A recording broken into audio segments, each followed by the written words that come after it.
Muy buenas tardes. En primer lugar, quiero agradecer al Grupo del Estudio Latinoamericano de Linfoproliferativos por vuestra invitación y el tema que me toca desarrollar es linfoma del manto, opciones de tratamiento para Latinoamérica.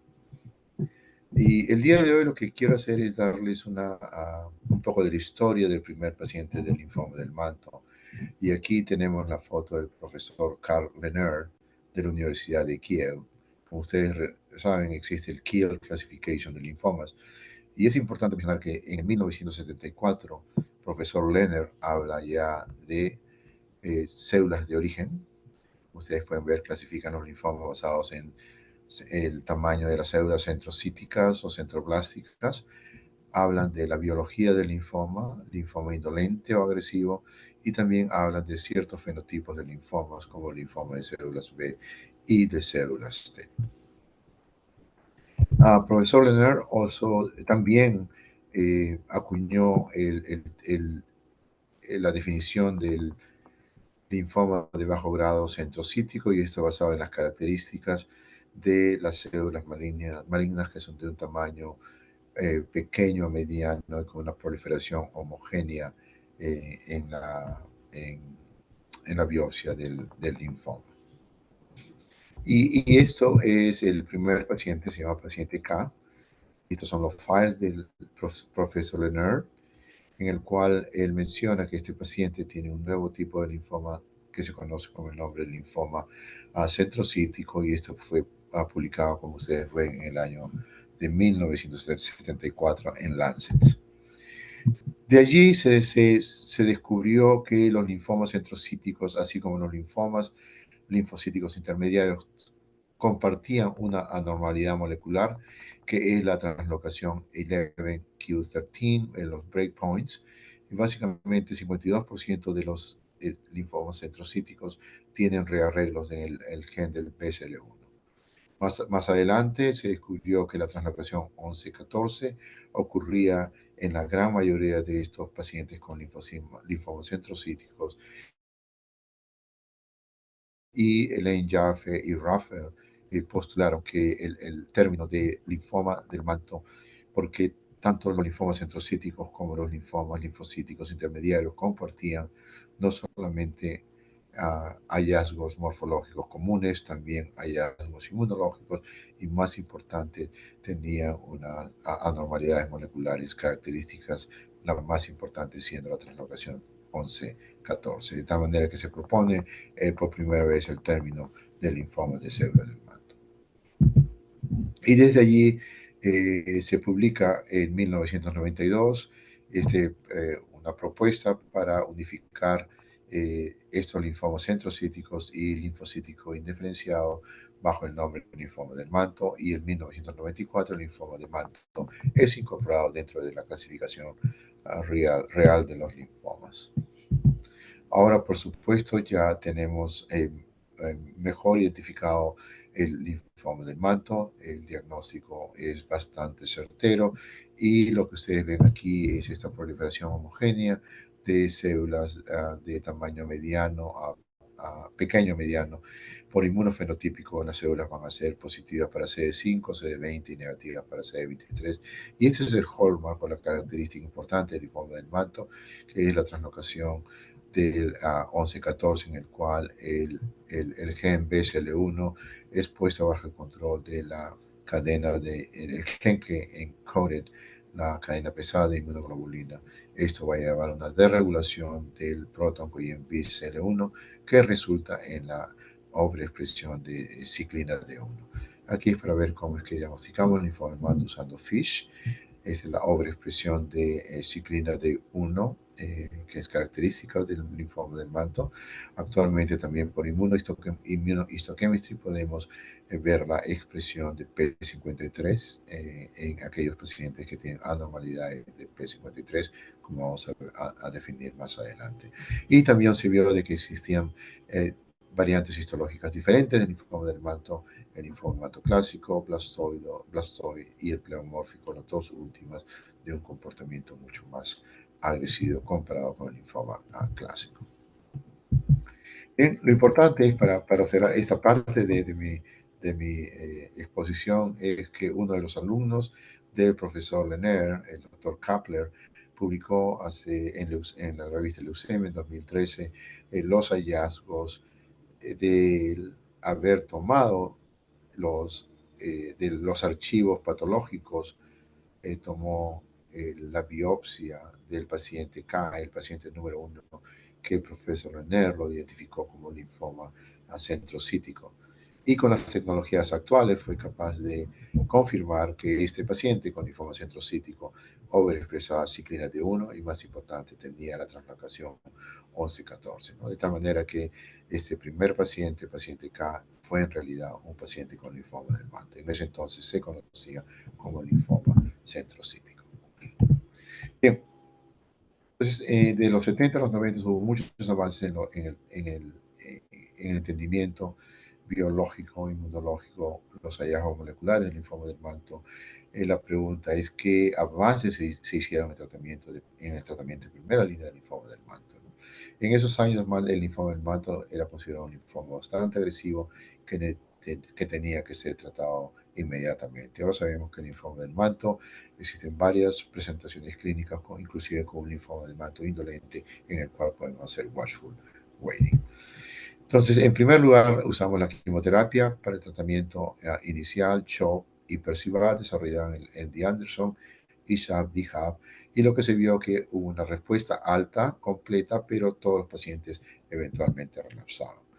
Vino la era de rituximab. Rituximab fue agregado a la quimioterapia y nace R-CHOP, R-Percival, R-DHAB. También se incluye el mantenimiento con rituximab. Con estos avances se ve una respuesta más alta, se mejora la sobrevida libre de progresión, pero no se proporciona un incremento en la sobrevida global de los pacientes. Y nuevamente, a pesar de estos avances, los pacientes relapsaron. Luego vino la pregunta, quizás si más tratamiento va a llevarnos a mejores resultados, y nace la combinación de inducción con quimioterapia y rituximab, seguida con intensificación con autologous transplant en primera remisión. Estos son los resultados del grupo de europeos del linfoma del manto con Martin Reiling. Lo que se encontró es que hubo una duración mayor de la remisión, se mejoró la sobrevida libre de progresión, pero como ustedes saben, el trasplante autólogo no es para todos los pacientes. Tienen que recordar, el linfoma del manto es un paciente es una enfermedad que afecta a pacientes de edad avanzada. Estos pacientes tienen comorbidities que van a impedir que estos pacientes puedan soportar un tratamiento de intensificación con trasplante autólogo de médula ósea.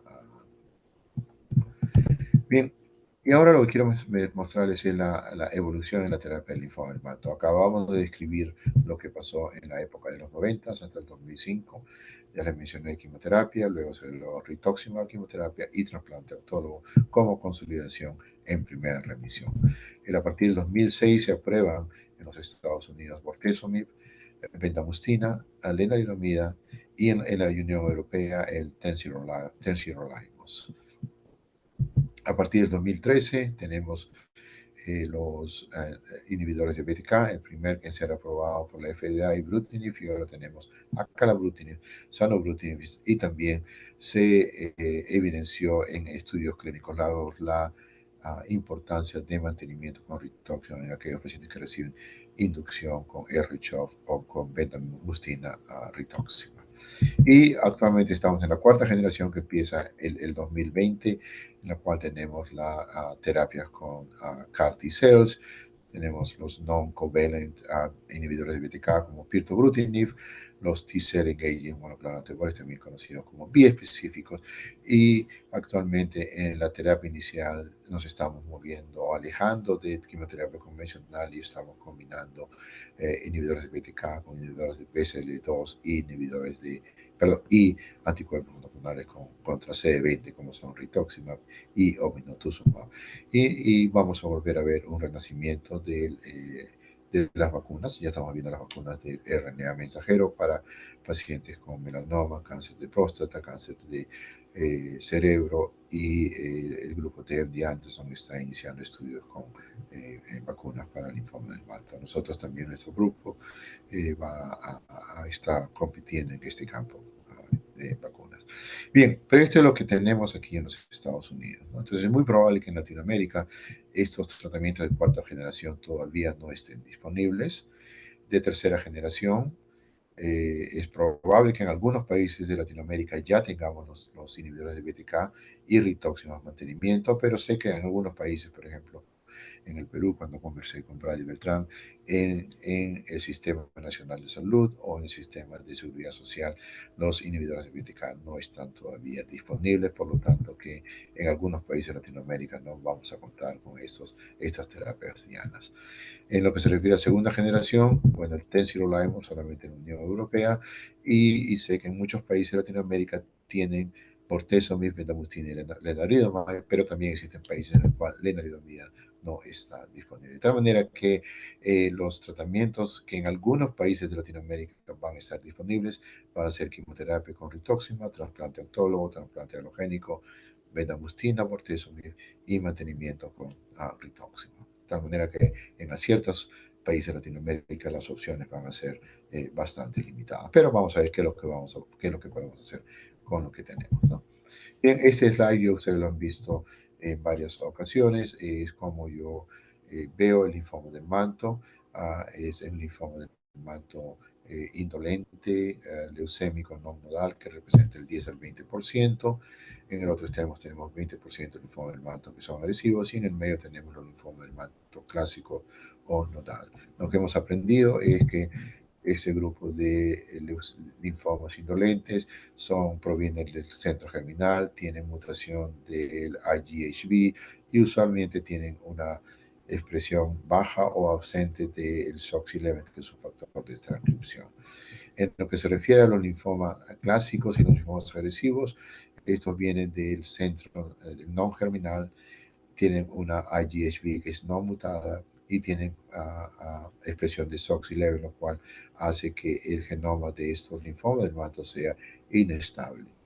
En el grupo de agresivos también tenemos pacientes con deleciones P53, mutaciones del P53, o como les mencionaba, ahora existen eh, eh, técnicas inmunohistoquímicas para poder uh, evaluar la expresión de P53, ¿no? Bien, y también en este grupo agresivo tenemos los linfomas blastoides pleomórficos, y ahora sabemos que aquellos linfomas de manto que tienen un índice de proliferación o Ki67 mayor del 30% van a tener un comportamiento agresivo. Bien, ¿cómo es que yo trato más de ese linfoma cuando todas estas terapias que estamos mencionando están disponibles, ¿no? En otro lugar, en los Estados Unidos? En primer lugar, si el paciente tiene un linfoma indolente o leucémico no nodal, watchful waiting, observación. Si el paciente tiene un linfoma del manto clásico, depende si el paciente es joven, con una enfermedad agresiva, bulky, voy a usar también un tratamiento agresivo que involucra una inducción con quimioinmunoterapia seguido con trasplante de médula ósea y mantenimiento con rituximab. Este concepto ha sido challenge hace poco por los resultados del estudio del triángulo que fue presentado en ASH 2022, y vamos a referirnos a este estudio clínico. Si el paciente es de edad avanzada y tiene enfermedad agresiva, bulky disease, este paciente no va a tolerar trasplante autólogo, de tal manera que vamos a escoger unos tratamientos de intensidad moderada como bendamustine, rituximab, con la adición, ¿no?, de agentes como BTK inhibitor, ibrutinib o otros, o lenalidomide. Si el paciente es de edad avanzada, pero tiene una enfermedad no agresiva, que es non-bulky, en algunos de estos pacientes hago watchful waiting, observación, o empiezo tratamiento con terapias de baja intensidad, como es lenalidomida con rituximab o BTK inhibitor en combinación o no con rituximab. Y por último tenemos los linfomas del manto con anormalidades de P53. Estos pacientes son un challenge. Sabemos que en estos pacientes quimioinmunoterapia seguido de trasplante beneficia tiene muy poco beneficio en pacientes jóvenes. Sin embargo, estamos bastantes estudios alentadores debido a que estos linfomas de manto con anormalidad de P53 responden mejor a terapia diana, en particular los inhibidores de BTK, en combinación o no con nuevas inmunoterapias, como son las CAR T-cells o los anticuerpos biespecíficos. Bien, esto es para mencionarles cuál es lo consideramos, qué es lo que consideramos que inmunoterapia intensiva. Es R-CHOP relacionado con RDHAB, RDHAB, el Nordic, es el esquema del Nordic, el hipercival con rituximab, y en aquellos pacientes que obtienen una respuesta completa los llevamos a consolidación con trasplante de médula ósea seguido con mantenimiento con rituximab por 3 años. Y es importante mencionar esto porque en un estudio de actualización presentado por Hermine, publicado en el JCO en 2022, se ve que a los 10 años de la sobrevida libre de progresión en estos pacientes es aproximadamente 50%. Lo cual es importante recordar, sobre todo cuando discutamos las terapias que se podrían emplear en Latinoamérica, ¿no? Entonces, estas son las terapias intensivas. Luego tenemos quimioterapia menos intensivas para aquellos pacientes de edad avanzada, rituximab, bendamustine, Velcade, rituximab con CAB, R-CHOP o R-Square. Y si no, el paciente no es candidato para intensificación o consolidación con trasplante, siempre pensar en mantenimiento después de R-CHOP, mantenimiento con rituximab hasta que el paciente progrese. Y ahora existe evidencia también que el mantenimiento con rituximab va a ayudar a sus pacientes después que han recibido inducción con rituximab bendamustine. Perdón, estoy un poco resfriado. Este es para mostrarle brevemente el estudio Triangle, 870 pacientes en un estudio randomizado, y ese es el arma control, ¿no? Es lo que hablábamos: quimo, inducción con R-CHOP, con RDHAB, trasplante autólogo, observación, pero tienen que recordar que estos pacientes recibieron mantenimiento con rituximab por 3 años. Y luego 2 armas experimentales, una en la cual se agrega ibrutinib a R-CHOP, alternando con RDHAB, paciente recibe el trasplante, y luego 2 años de mantenimiento con ibrutinib, y estos pacientes también reciben 3 años de mantenimiento con rituximab. Y el otro es la pregunta si es que podemos deshacernos por completo de trasplante autólogo, como ustedes ven en esta arma o en este brazo que se llama I. No hay trasplante, se usa inducción con R-CHOP plus ibrutinib, alternando con RDHAB, 2 años de ibrutinib mantenimiento, no trasplante, pero también recordar que estos pacientes reciben 3 años de mantenimiento con rituximab. Los grupos son bastante balanceados, como ustedes pueden ver aquí. Esta es la respuesta a la terapia de inducción. Es básicamente a un seguimiento de 31 meses la inclusión de ibrutinib con trasplante o sin trasplante estuvo asociado con un incremento significativo en la respuesta global y la respuesta completa. 98% cuando ibrutinib se usa plus minus transplant, y si solo versus 94% cuando solamente se usa el trasplante autólogo. Respuesta completa 45 versus 36. Entonces, el agregar ibrutinib resulta en una mejora en la respuesta global, respuesta completa, y como pueden ver aquí, no existen diferencias significativas en lo que se refiere a toxicidades. La segunda pregunta es: ¿qué es lo que pasa cuando agregamos ibrutinib a trasplante versus trasplante en lo que se refiere a la sobrevida, sobrevida libre de falla? Entonces, esto muestra que el agregar ibrutinib a trasplante es superior que el trasplante sin ibrutinib.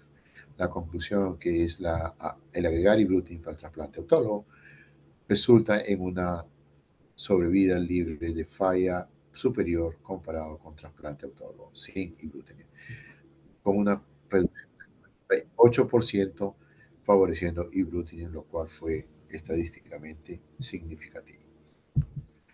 Importante mencionar ahora que, como usted, que en la adición de ibrutinib, al parecer es más efectiva en aquellos pacientes que tienen enfermedad de alto riesgo y pacientes con una expresión alta de P53, como ustedes pueden ver acá. Es importante recordar esto cuando discutamos cómo tratar pacientes con linfoma del manto en Latinoamérica.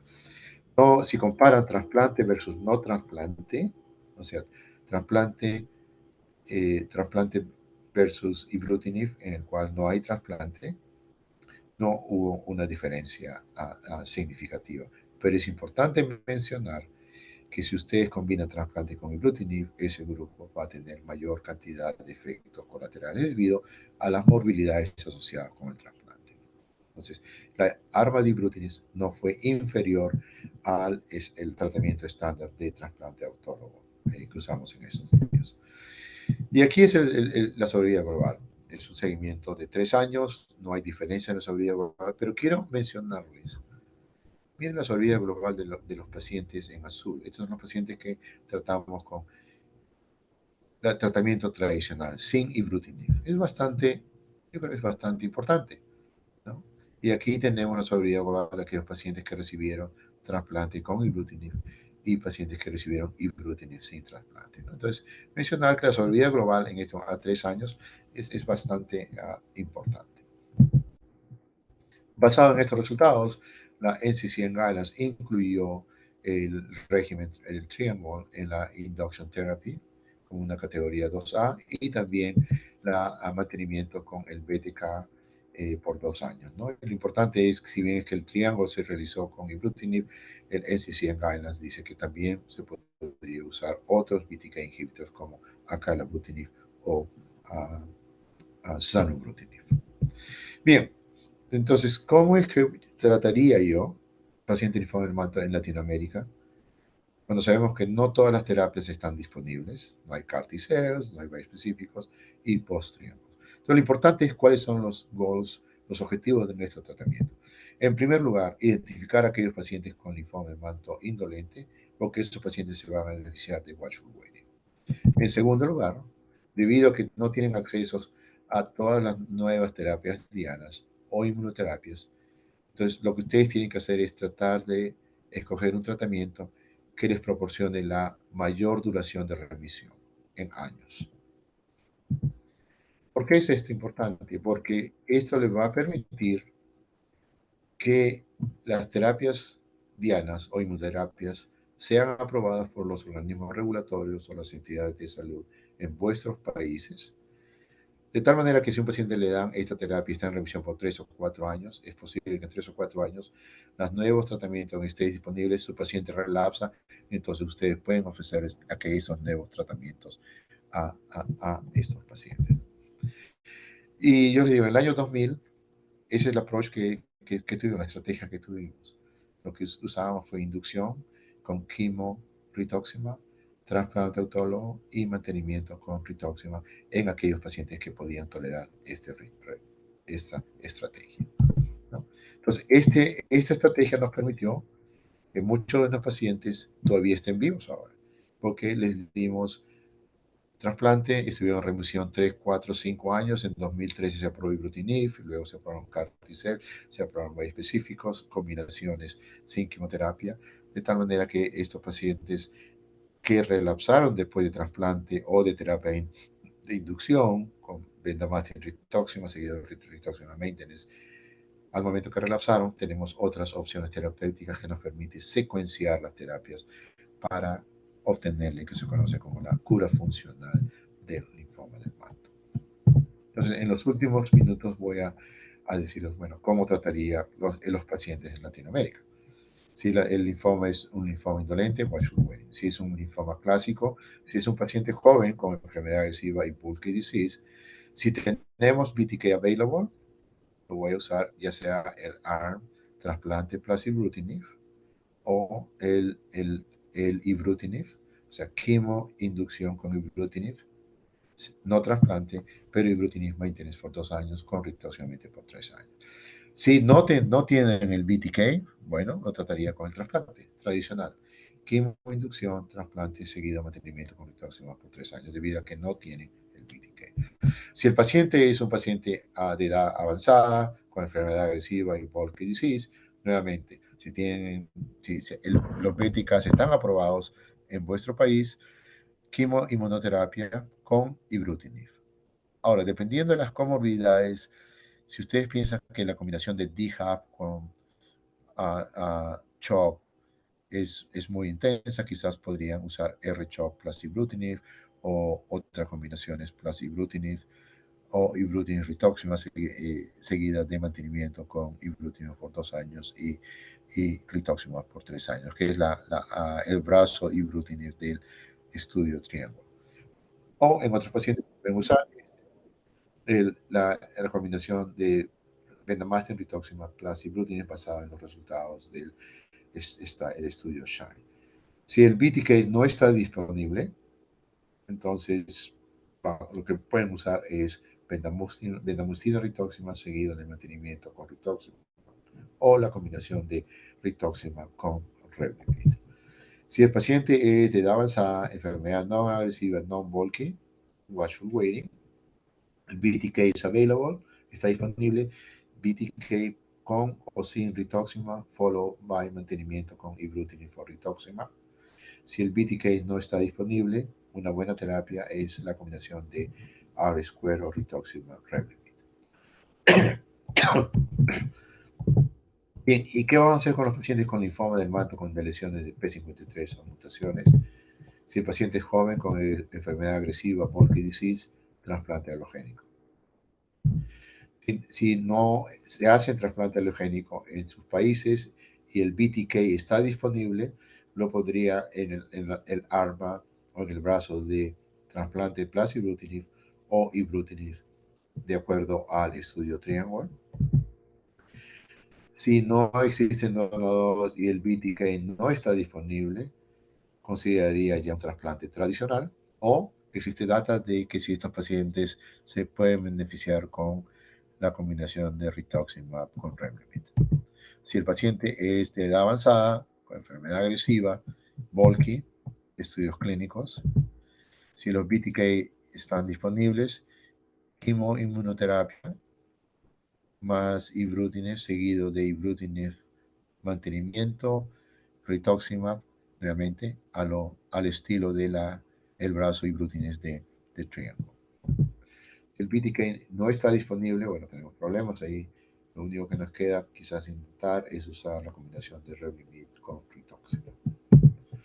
Bien, finalmente, cómo tratamos pacientes con el linfoma del manto relapsado refractario. Primer recaída, BTK inhibitor. Si el paciente progresa a un BTK inhibitor, el paciente puede ser llevado a un CAR-T-cell si el paciente es candidato y si existe CAR-T-cell disponible.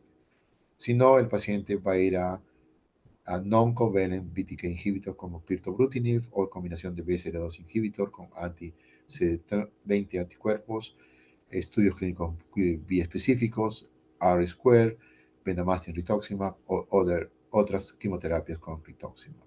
Y para pacientes jóvenes, como ustedes pueden ver, trasplante halogénico.